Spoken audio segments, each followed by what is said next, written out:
Hi, welcome to Integrative Preparedness. I'm Steve Smith. I want to talk today about finding people to hook up with in preparedness. Things are happening very quickly in the world, as you can't help but notice. I hadn't really intended to get into very much of this when I started this channel, but things are happening that just make it almost necessary for me to kind of start addressing some of the world situations and how it affects us and how I think it's going to affect us. And I think it is going to affect us. I don't know how quickly, but when it does, fairly seriously. Many or most of you know this. You keep track of what's happening in the world, and a lot of us aren't happy with how things are going. So it comes down to people ask me often how to find other people who are like-minded. How do they find other people who are interested in or already in a preparedness lifestyle? And I want to tell you that preppers, to use the easy term, and I think it's an unfortunate term, but it's the one that we have, they are all around you. Okay, I don't care where you live. If you think that you can't find any, it's probably because you're looking for preppers instead of people. And let me explain that. To describe where I live, I don't live out in the country. I don't live out in the woods. I don't live on top of a mountain. I live in a very nice suburban neighborhood in a very nice city, in a very large city. It wouldn't be considered ideal from the standpoint of a person who wants to be, fairly separate from the urban and suburban core, but I think it's pretty good. But the point of that is that the people who live around my area you would never think of as being preppers, never. Okay, they are professionals, business owners, doctors, lawyers, architects, engineers, any of those of that strata of person.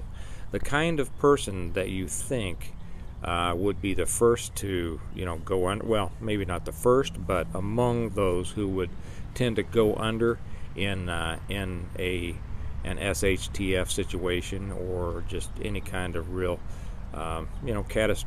catastrophic situation or semi-catastrophic situation. Very often thought of kind of the uninformed, the clueless, the blah blah blah. Okay, that's a very unfair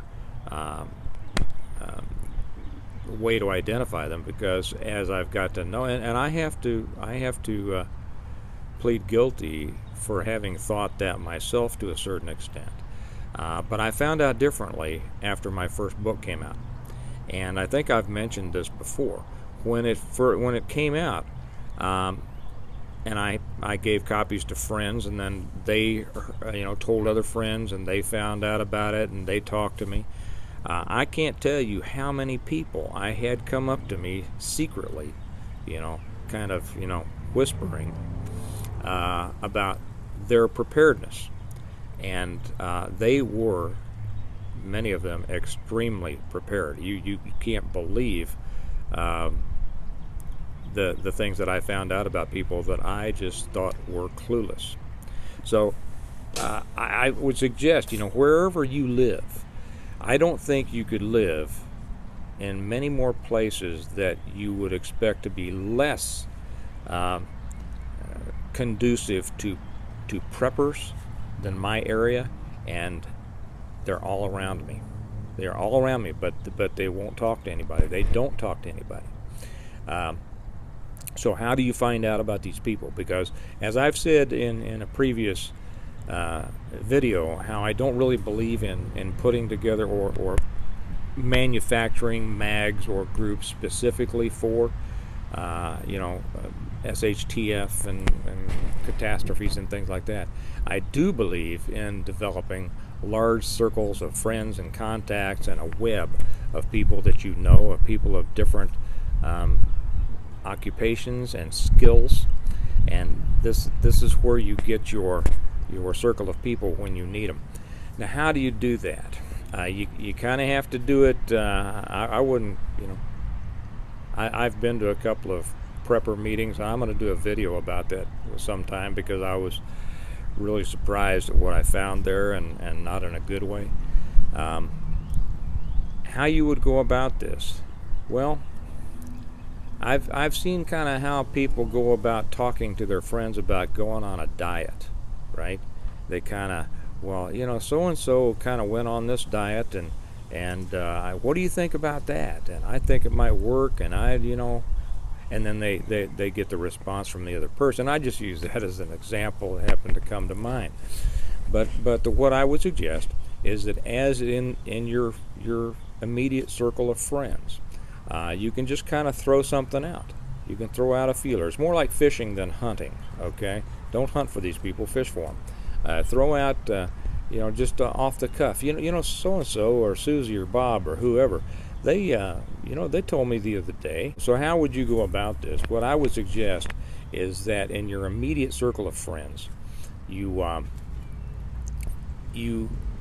kind of make small little feelers, and the way that you can do that is simply saying, I have a friend, and that friend can be you, who has been watching the news and kind of concerned about what's going on in the world, like we are. And we're concerned about the economy, and we're concerned about a potential housing collapse or a potential monetary collapse, or instability and with Kim shooting off the nukes, and more rockets shooting over Gaza and Venezuela, and all these things. The things are becoming kind of concerning for them.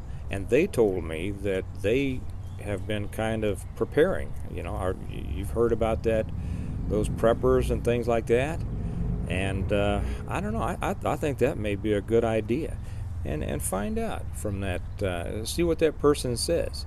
If they say, "Well, I just think that's the stupidest thing in the in the world," well, then then you start talking about something else, and you scratch them off the list. But if they say, maybe that's not such a bad idea. Maybe we should talk about it. Then, that's the nibble. You see the bobber starting to go up and down, right? And then you can kind of develop that and help them, and you help each other in this kind of relationship and help them along. You might be surprised at the number of people, like I was.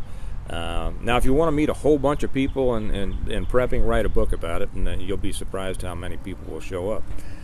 But since most people don't write books, you'd be surprised how many people, if you throw these feelers out, might tell you, as they look around to see if anyone's listening, well, you know what, we kind of do.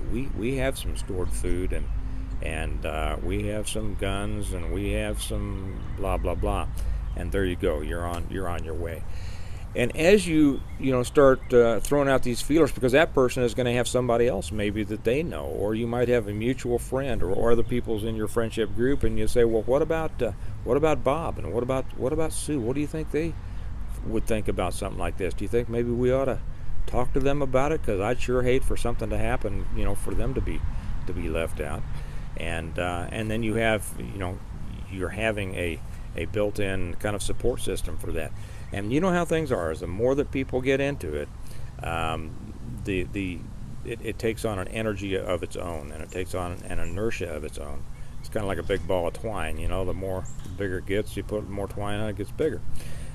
So as long as you don't come at it from like a crazed way, and say we all have to run out into the woods, or we all have to do this, or we all have to start living in our basements and learning to cook on bricks and things like this, and make it just another little aspect of your overall responsibility for your family, you might be surprised how many positive responses you get.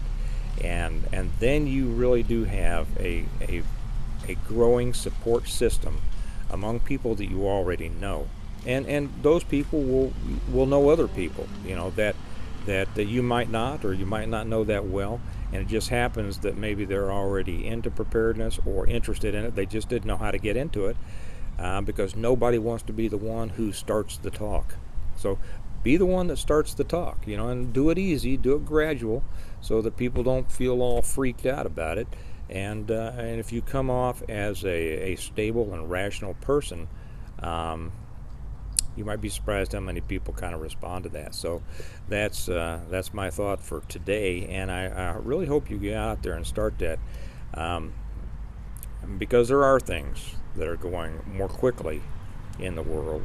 And it's not that these things haven't happened all throughout history. They have. Not on. I mean, we never had nukes before, and we never had the kind of societal structure that we do now that can have such an impact as it would if we start to have problems. But these things have happened throughout history, and they are guaranteed to happen again. And there is nothing to guarantee that we don't live in a time where it's going to happen, and I think that it probably will. So do that and see what happens, and start building, start putting together, and I won't call it a group, but start putting together your relationships and your web and your contacts. And not only will you maybe learn about other people that are in your interest, but it will be a great way to develop stronger friendships, and probably a learning experience for you, because there's probably other people out there that know things that you don't, and you're going to know things that they don't, and it's a great opportunity for everybody to learn and kind of benefit from the relationships with each other. So do that. Have a great day, and remember that we prepare well today so that we can live well tomorrow. And I'll see you later.